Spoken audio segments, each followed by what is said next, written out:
Selamat datang kembali di pembahasan mendalam kita. Kali ini sumbernya spesifik banget nih. Ada kutipan dari buku Phil M. Jones, judulnya Exactly What to Say, dan kita fokus ke satu bab aja, bab 14 yang judulnya Most People atau Kebanyakan Orang. Betul. Buku ini kan memang terkenal banget ya, fokusnya ke kekuatan kata-kata buat persuasi. Iya, nah misi kita sekarang ini kita mau bedah tuntas nih. Apa sih rahasianya kok frasa sesimpel kebanyakan orang ini bisa ampuh banget sampai dibikinin satu bab khusus gitu loh. Haha, iya juga ya. Kita bakal coba gali nih, gimana sih cara kerjanya di level psikologis? Kok bisa mempengaruhi keputusan orang? Siap ya? Siap, bab ini memang langsung ke intinya sih. Ke salah satu prinsip dasar psikologi sosial, namanya social proof atau bukti sosial. Bukti sosial, oke. Ini tuh kecenderungan kita buat ngelihat tindakan orang lain sebagai panduan, apalagi kalau situasinya pasti ya. Jadi kayak ngikutin orang banyak gitu ya, biar aman. Persis. Rasanya lebih nyaman, lebih bener aja gitu kalau kita tahu orang lain udah ngelakuin hal yang sama. Jadi ya kita akan fokus ke mekanisme psikologisnya, gimana frasa kebanyakan orang ini mainin itu. Nanti kita lihat contoh-contoh dari bukunya langsung, biar kebayang penerapannya. Ini praktis kok. Oke, sip, langsung deh ke intinya. Si Jones ini bilang di bukunya kalau pakai frase kebanyakan orang, ini mungkin salah satu strategi negosiasinya yang paling berhasil. Wah, ini klaimnya gede juga ya buat frasa yang kedengerannya biasa aja. Iya, kedengarannya simple ya. Apa sih yang bikin sekuat itu? Coba kita bongkar pelan-pelan. Fondasinya apa nih? Oke, jadi ada dua pilar utama yang dijelasin di bab ini. Keduanya nyambung banget. Pilar pertama, yaitu tadi, fondasi bukti sosial. Kita ini kan ya makhluk sosial. Secara naluri pengennya ngerasa normal, pengen aman. Ngikutin mayoritas itu jadi kayak jalan pintas di otak kita. Kuat banget efeknya. Coba deh Anda bayangin, lagi di kota asing, nyari makan. Ada dua resto sebelahan. Satu rame banget, satu lagi kosong. Wah, iya. Secara insting, milih yang mana? Hampir pasti kan pilih yang rame sih. Pasti yang rame sih. Mikirnya, wah kalau rame pasti enak nih. Atau paling nggak, ya aman lah ya. Nah, itu dia. Ada asumsi di bawah sadar kita kalau mayoritas itu nggak mungkin salah semua. Atau paling nggak, risikonya lebih kecil lah kalau ikut orang banyak. Jadi kayak mekanisme pertahanan diri gitu ya. Biar nggak ngerasa salah pilih sendirian. Nyari pembenaran dari keramaian. Tepat sekali. Ini ngurangin beban otak kita buat mikir. Daripada analisis ABC sendirian, kita lihat aja kebanyakan orang ngapain. Jadi indikator gitu. Nah, pilar kedua yang disebut di buku ini juga menarik banget, dari sisi komunikasi antar manusia. Intinya gini, orang itu sering butuh arahan, tapi benci banget kalau disuruh-suruh. Nah, ini dia. Ini nih yang sering kejadian. Kalau saya bilang ke Anda, Anda harusnya pilih yang A deh. Gitu kan rasanya gimana gitu ya. Kayak dipojokin atau defensif gitu. Persis, kayak digurui atau dipaksa. Iya, kayak dipaksa. Perintah langsung itu bisa bikin orang otomatis nolak. Namanya reactance dalam psikologi. Orang jadi pengen buktiin kalau dia punya kebebasan memilih. Nah, disinilah cerdiknya frasa kebanyakan orang ini. Gimana tuh? Jadi alih-alih ngasih perintah langsung, frasa ini nyajiin pilihan yang kita mau itu sebagai sesuatu yang normal, yang umum dilakuin orang, norma sosial gitu.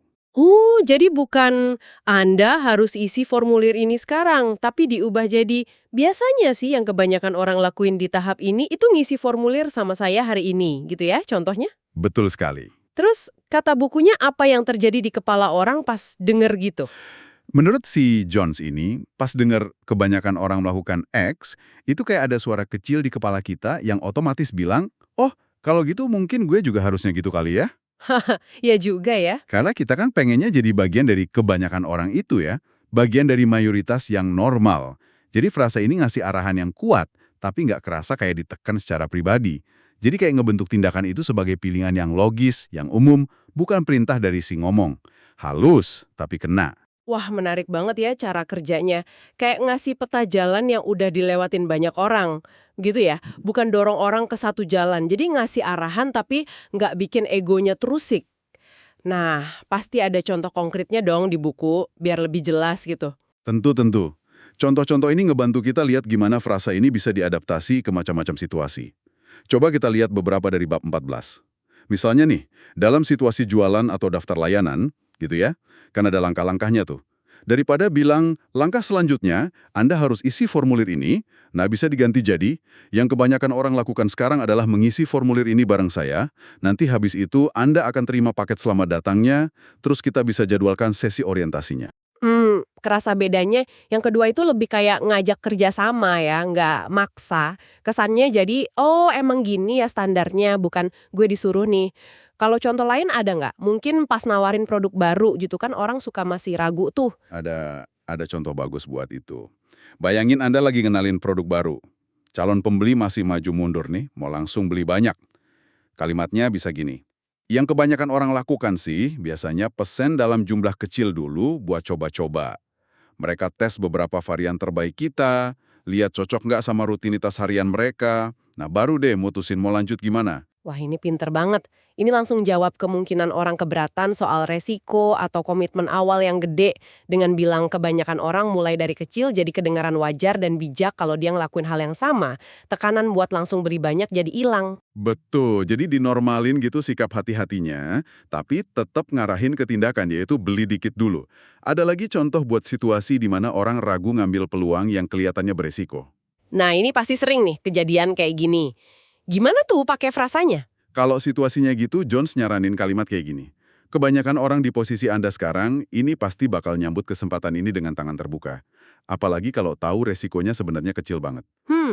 Di sini, frasa kebanyakan orang dipakai buat ngelawan keraguan sependengar. Pesan implisitnya, keraguan lo itu nggak umum loh, orang lain malah lihat ini peluang bagus.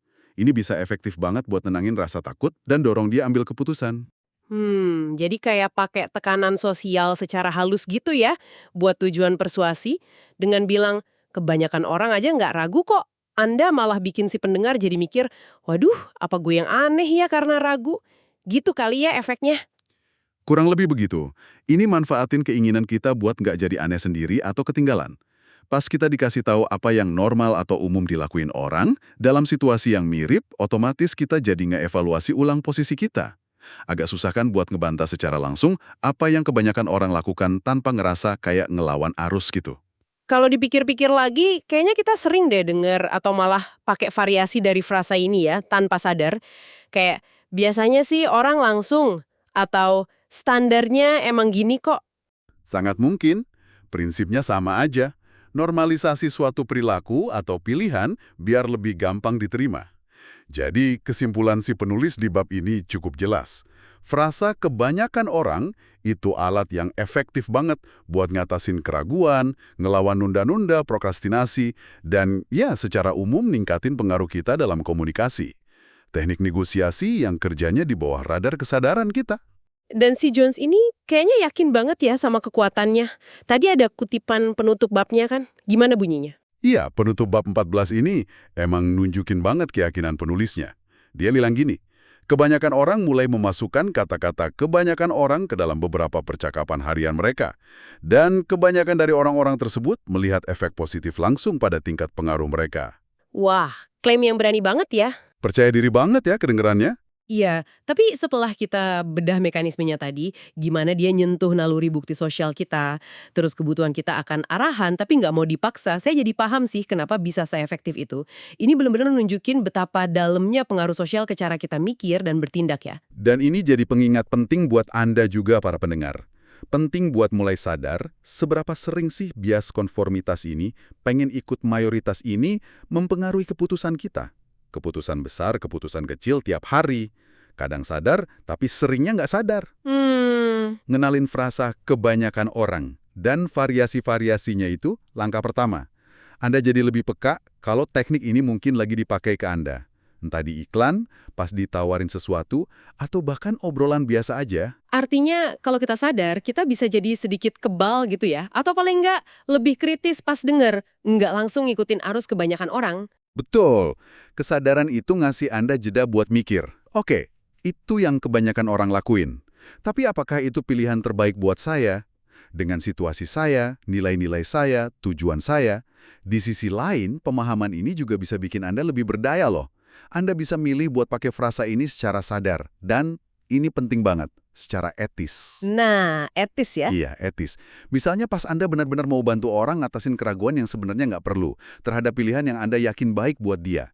Contohnya ya, ngeyakinin temen buat nyoba hobi baru yang Anda tahu banget dia bakal suka. Poin soal penggunaan etis ini penting banget sih.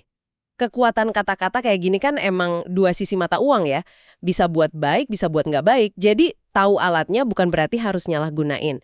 Ini lebih ke memahami mekanisme persuasi yang ada di sekitar kita aja. Persis. Pemahaman ini ngasih Anda kendali lebih besar.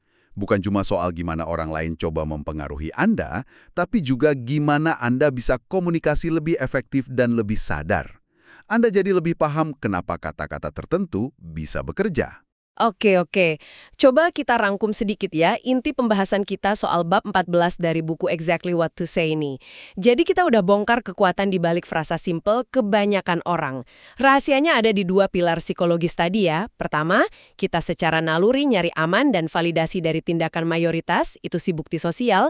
Kedua, kita lebih gampang nerima arahan kalau disajiin sebagai norma sosial, bukan perintah langsung. Yap. Dan gabungan keduanya ini bikin frasa itu jadi alat persuasi halus tapi kuat. Efektif buat ngurangin penolakan, ngatasin ragu-ragu, dan ya dorong orang buat ngambil langkah berikutnya. Caranya, dengan bikin langkah itu kelihatan normal dan aman. Ini contoh nyata banget gimana pilihan kata yang cermat, bahkan cuma 2 kata doang, bisa banget ngubah dinamika obrolan dan hasil akhirnya. Pelajaran berharga banget ini soal psikologi di balik bahasa yang kita pakai sehari-hari. Ngupas satu frasa aja udah bisa buka wawasan seluas ini soal cara kerja persuasi ya. Menarik banget. Nah, sebagai penutup nih, mungkin ada satu pertanyaan buat Anda renungkan sendiri di rumah. Coba deh ingat-ingat lagi, kapan terakhir kali Anda bikin keputusan, apa aja? Mau beli barang, milih kerjaan, ikutin opini orang, atau hal sepele kayak milih tontonan. Itu cuma karena ngerasa, ya emang kebanyakan orang gitu? Atau karena itu kayaknya pilihan standar aja, pilihan default? Pertanyaan bagus tuh. Seberapa sering sih kita, tanpa sadar, kebawa arus mayoritas aja gitu? Tanpa benar-benar berhenti sejenak buat nanya, ini beneran sesuai nggak sih sama apa yang saya mau, saya butuhin, atau saya yakini secara pribadi? Mungkin ya, ngenalin betapa kuatnya tarikan kebanyakan orang ini, itu langkah awal yang penting banget buat bikin keputusan yang lebih otentik, lebih sadar, dan pada akhirnya, ya lebih memuaskan buat diri Anda sendiri. Sesuatu buat direnungkan lebih dalam mungkin ya.